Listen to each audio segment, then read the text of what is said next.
Hello everyone. तो अब मैं न्यू ड्रामा एक्सप्लेन करने जा रही हूँ जिसका नाम है वंडरफुल। यहाँ पर हीरोज के पास कुछ सुपर पावर्स होती हैं और विलन के पास भी। ये ड्रामा बहुत ज्यादा फनी है और इसमें थोड़ी सी लव स्टोरी भी है एंड आई होप कि आपको ये ड्रामा बहुत पसंद आएगा। तो चलिए एपिसोड स्टार्ट करते हैं। तो एपिसोड के स्टार्ट में हमें हमारी फीमेल लीड ह्यून चेनी को दिखाते हैं। चेनी हेडफोन पहनती है और फिर ग्लासेस पहनती है। अपनी मर्जी का एक बड़ा सा चाकू उठाती है और प्याज छीलना शुरू करती है और फिर वो अपना नाम बताती है और कहती है कि मैं 27 साल की हूँ और मैंने इतनी कोई खास स्टडी भी नहीं की है कि मुझे कहीं जॉब मिल सके। और अभी भी चेनी अपनी दादी के ही रेस्टोरेंट के प्याज छील रही होती है। इतना कहते ही उसके नाक से खून बहने लगता है। फिर हमें चेनी को डॉक्टर के पास दिखाते हैं। डॉक्टर से कहती है कि क्या मैं एक और सर्जरी करवा लूं। चेनी को हार्ट प्रॉब्लम होता है तो डॉक्टर कहते हैं कि तुम्हारा दिल अब इतना कमजोर हो गया है कि अब तुम्हारी बॉडी ये ऑपरेशन झेल नहीं पाएगी, तो हम ऑपरेट नहीं कर सकते। तो चेनी कहती है कि अब इसका क्या मतलब हुआ, क्या मैं अब मर जाऊंगी। फिर चेनी घर को जा रही होती है और कहती है कि मेरी किस्मत ही खराब है जो मुझे ऐसी जिंदगी मिली है और अब तो मेरी ये जिंदगी भी खत्म होने वाली है। फिर चेनी के पास एक चर्च लेडी आती है जो कहती है कि कयामत आने वाली है, आप अपनी आत्मा को अमर कर लें। तो चेनी कहती है कि क्या कयामत आने वाली है और सब लोग मर जाएंगे।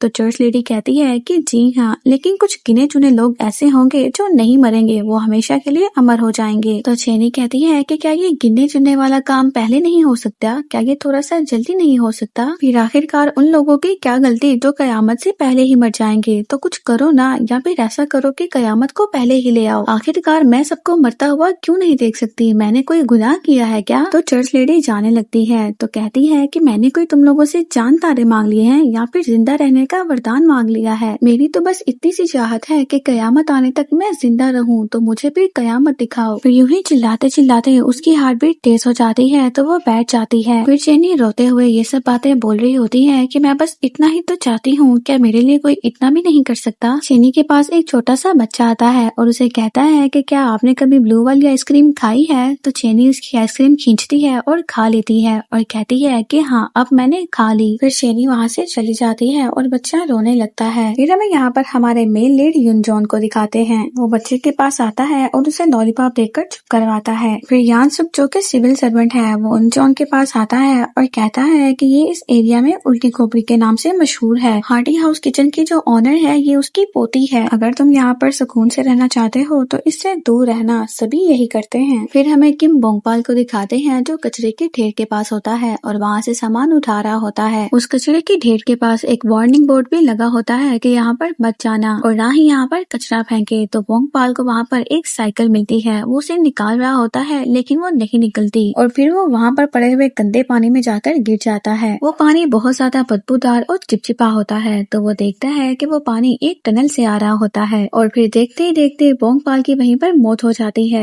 तो आखिर उस पानी में ऐसा क्या था और वो पानी कहाँ से आ रहा था, इस बारे में हमें आगे पता चलेगा। फिर हमें मिस्टर सांगमू को दिखाते हैं जो सिविल सर्वेंट स्टेशन आया होता है। मिस्टर सांगमू दो आदमी के बारे में बताते हैं कि पहले तो ये गायब हुआ था और अब दूसरा भी कई हफ्तों से दिख नहीं रहा है। यांगसुक कहता है कि जब आप उनको गालियां दोगे और शराब पीकर उन पे हाथ उठाओगे तो वो भागेंगे ही ना। तो सांगमू कहते हैं कि मुझे बोंगपाल को 5000 वॉन लुटाने थे, वो ऐसे पैसे लिए बिना गायब नहीं हो सकता, तो वो पक्का मर चुका है। तो सियान कहते हैं कि अगर ऐसा है तो आप पुलिस स्टेशन जाके FIR क्यों नहीं लिखवाते। सांगमू कहते हैं कि जैसे कि वो कमबख्त मेरी बात का यकीन करेंगे और वैसे तुम लोग आम नागरिक का सहारा बनने की बहुत बड़ी बड़ी बातें करते हो ना। फिर हमें हमारे एक और मेल लीड मिस्टर सोंग को दिखाते हैं। मिस्टर सोंग अंदर आते हैं और डेस्क देखने लगते हैं कि कौन सी डेस्क फ्री है। सभी लोग अपने आप को बिजी दिखाने लगते हैं। सियोयांग कहता है कि अब मैं क्या करूं। युन जॉन भी सिविल सर्वेंट ही होता है और उसका अभी अभी यहाँ पर ट्रांसफर हुआ होता है। तो सियोयांग युन जॉन को बुलाता है। युन जॉन आने वाला होता है तो उससे सभी फोटोकॉपी पेपर्स गिर जाते हैं। सियोयांग युन जॉन के पास जाता है, पेपर्स उठाने लगता है और कहता है कि वक्त आ गया है कि तुम भी इस इंसान को झेलो, ये यहाँ पर कंप्लेन लिखवाने के लिए आया है। फिर हमें फ्लैशबैक दिखाते हैं जहाँ पर मिस्टर सॉन्ग उन सबका जीना हराम कर रहे होते हैं, कभी मछली का, कभी चिड़िया का और कभी गंदे पानी की शिकायत लेकर आते हैं। यांगसुक कहता है कि मैं तुम्हें मान जाऊंगा अगर तुमने इस अड़ियल इंसान को झेल लिया। तो अचानक से मेरे पेट में गुड़गुड़ शुरू हो गई है तो मैं जरा वॉशरूम होकर आता हूँ। फिर मिस्टर सॉन्ग युन जॉन को अपनी कंप्लेन लिखवाने लगता है। मिस्टर सॉन्ग कचरे के ढेर की फोटोज बनाकर लाया होता है और जॉन को कहता है कि ये देखो यहाँ पर हर तरफ कचरा ही कचरा है। मिस्टर सॉन्ग बोलने वाले होते हैं तो जॉन उन्हें चुप करवाता है और फिर फाइल देखता है और कहता है कि यहाँ पर तो लिखा है कि हमने यहाँ पर कचरा ना फेंकने का बोर्ड लगाया था। मिस्टर सॉन्ग कहते हैं कि इस बोर्ड से तो कोई फर्क पड़ता ही नहीं है, है, तुम्हें क्या लगता है इस गंदे से बोर्ड को देखकर कोई रुकने वाला है? उन जॉन फिर से मिस्टर सॉन्ग को चुप करवाता है और कहता है कि दरअसल ये प्राइवेट प्रॉपर्टी है और हम इसके मालिक की इजाजत के बिना कोई भी कदम नहीं उठा सकते। तो मिस्टर सॉन्ग कुछ देर के लिए उन जॉन को देखते हैं और कहते हैं कि शायद मुझे तुम हल्के में इसलिए ले रहे हो क्योंकि तुम्हें नहीं पता कि मैं क्या कर सकता हूँ। मैं अभी तुम्हारे मैनेजर किम के पास जाकर तुम्हारी शिकायत कर दूंगा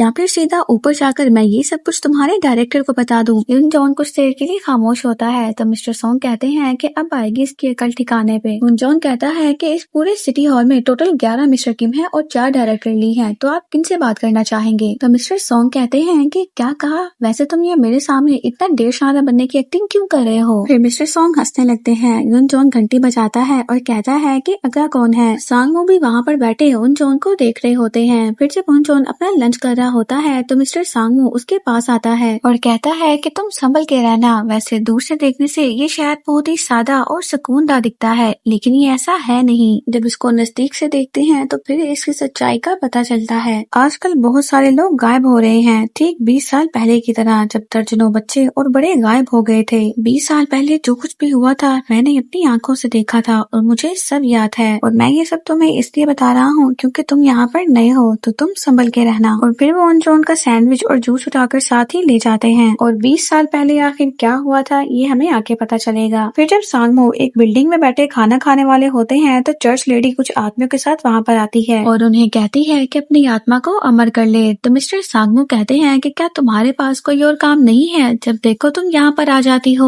और फिर वहाँ पर पड़ा हुआ सारा सामान हवा में उड़ने लगता है। मिस्टर सांगमो कहते हैं कि ये तुम लोग क्या कर रहे हो, ये कौन सा जादू कर रहे हो? और वहाँ पर खड़ा एक आदमी उस सारे सामान को अपने हाथ से हवा में उड़ा रहा होता है। उसका नाम पालू होता है और वो जैसे ही अपने दोनों हाथों को आपस में मिलाता है तो वहाँ पर पड़ा हुआ सामान क्रश हो जाता है। चेनी को दिखाते हैं जो अपनी दादी जोंगबुक के पास आती है और कहती है कि मुझे घूमने जाना है तो मुझे थोड़े पैसे चाहिए। तो जोंगबुक कहती है कि नहीं दूंगी। तो चेनी कहती है कि क्यों? तो जोंगबुक कहती है कि बस नहीं। तो चेनी कहती है कि आप इतने सारे पैसों का क्या करेंगी, क्या आप इन्हें अपनी कब्र में लेकर जाएंगी? और आप वैसे भी तो लोगों में लाखों दान कर देती हैं, तो थोड़े पैसे मुझे भी दे दे। जोंगबुक कहती है कि तुम्हें पैसे देने से मेरे पैसे बर्बाद हो जाएंगे, पैसे उन्हें देने चाहिए जिन्हें खर्च करना आता हो, वरना पैसे फेंक दो, जला दो। चेनी कहती है कि मुझे पैसे खर्च करना तो तब आएंगे ना जब आप मुझे पैसे दोगी, मरने से पहले मुझे थोड़ा जीने तो दो। तो जोंगबुक कहती है कि तुम्हें कितने बार समझाया है कि मरने जैसी मनहूस बातें नहीं किया करते,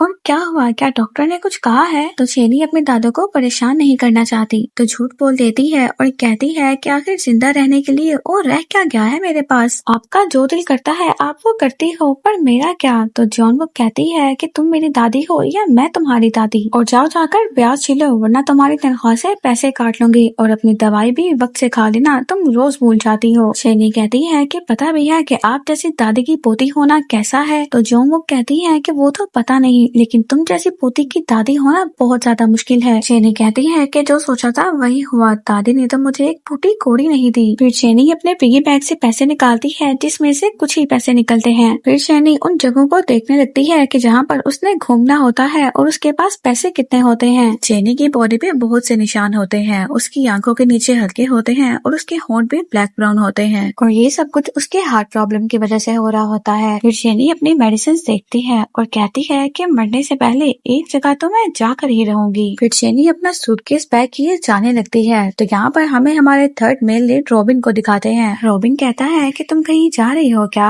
तो चेनी कहती है कि हाँ, घूमने। रॉबिन कहता है कि क्या दादी मान गई? तो चेनी कहती है कि तुम्हें क्या लगता है कि वो कभी मानेंगी? रॉबिन पैसों का पूछता है तो चेनी कहती है कि वो तो तू मुझे देगा ना। रॉबिन चेनी का दोस्त होता है। तो रॉबिन कहता है कि मेरे पास तो पैसे है ही नहीं। तो चेनी कहती है कि क्यों, तेरे पैसे कहाँ गए? रॉबिन कहता है कि मेरी छत टपक रही थी तो उसको सही करवाने में ही सारे पैसे लग गए। चेनी कहती है कि छत ठीक करवाना तो मकान मालिक का काम है और तू तो किराएदार है। रॉबिन कहता है कि वो कह रहा था कि वो अगले महीने ठीक करवाएगा। तो चेनी कहती है कि जब वो कह रहा था तो रुक जाता ना, तुमने भला उस पे अपने पैसे क्यों लगाए? तो रॉबिन कहता है कि भला तुम्हें कभी अपने घर में ही रेनकोट पहनना पड़ा है? चेनी कहती है कि इसलिए तेरा नाम घोचू घंटा है क्योंकि कोई भी तेरी बचा जाता है। रॉबिन कहता है कि अब चाहे कुछ भी कहो लेकिन मेरे पास पैसे नहीं है। तो चेनी कहती है कि खैर है, लेकिन मैं फिर भी जाकर रहूंगी। तो रॉबिन कहता है कि कैसे, क्या तुम्हें विरासत में बहुत सारे पैसे मिले हैं? तो चेनी कहती है कि तुम्हारा दिमाग तो ठीक है ना, और मुझे पैसे मिलने के लिए पैसे भी तो होने चाहिए। इतने में छेनी की दादी बोलती है कि छेनी, क्या बाहर तुम हो और क्या तुमने अपनी दवाई खा ली? तो छेनी रॉबिन से कहती है कि तुम्हें क्या लगता है कि हम दोनों में से ज्यादा देर जिंदा कौन रहेगा? फिर छेनी की दादी चिल्लाती है कि चुपचाप जाकर दवाई खाओ। तो छेनी भी चिल्लाकर ही जवाब देती है कि मैंने खा ली है, और रॉबिन से कहती है कि मुझे तो लगता है कि ये पक्का सेंचुरी ही मारेगी, और फिर जाने लगती है। तो रॉबिन उसे कहता है कि तुम पैसों का क्या करोगी? छेनी कहती है कि तुम फिक्र मत करो, पैसों का जुगाड़ हो गया है, और तुम देखना कल तक मेरे पास 5 करोड़ होंगे। फिर हमें मिस्टर सोंग को दिखाते हैं जो अपने वाइफ के साथ होते हैं। मी हुई उस कचरे के बारे में पूछती है कि क्या वो लोग अब इस कचरे को साफ कर देंगे? मिस्टर सोंग कहते हैं कि मैं उन लोगों को सब कुछ बता कर आया हूँ, और तुम फिक्र मत करो, ये सरकारी मुलाजिम बहुत ही कम में होते हैं, लेकिन मैं इनके पीछे पड़ा हुआ हूँ। और फिर वो अपनी मॉम को बाहर ले जाने के लिए पैसों का कह रहे होते हैं, लेकिन मी हुई तो उनकी बात ही नहीं सुनती। जब मिस्टर सोंग दोबारा से बोलते हैं तो मी हुई कहती है कि हम इस बारे में पहले से बात कर चुके हैं, तो दोबारा इस पे बहस क्यों हो रही है? तुम्हारी माँ के 70वें जन्मदिन पर हम उन्हें बाहर तो भेजते हैं, लेकिन वो तो ऊपर चली जाएंगी, लेकिन ये क्रेडिट कार्ड का कर्ज ये हमसे कभी नहीं जाएगा। मिस्टर सोंग कहते हैं कि मेरी माँ 70 साल की हो गई है और वो आज तक प्लेन पर नहीं बैठी है। तो मी हुई कहती है कि तुम यहाँ कहीं आसपास में ही उन्हें घुमा कर ले आओ। मी हुई की एक फ्लावर शॉप होती है। मिस्टर सोंग के बार बार कहने पर वो एक फूल पर अपना गुस्सा निकालने लगती है, और मिस्टर सोंग फिर वहाँ से चले जाते हैं। फिर मिस्टर सोंग अपनी बेटी जियोंग को स्कूल से लेने जाते हैं।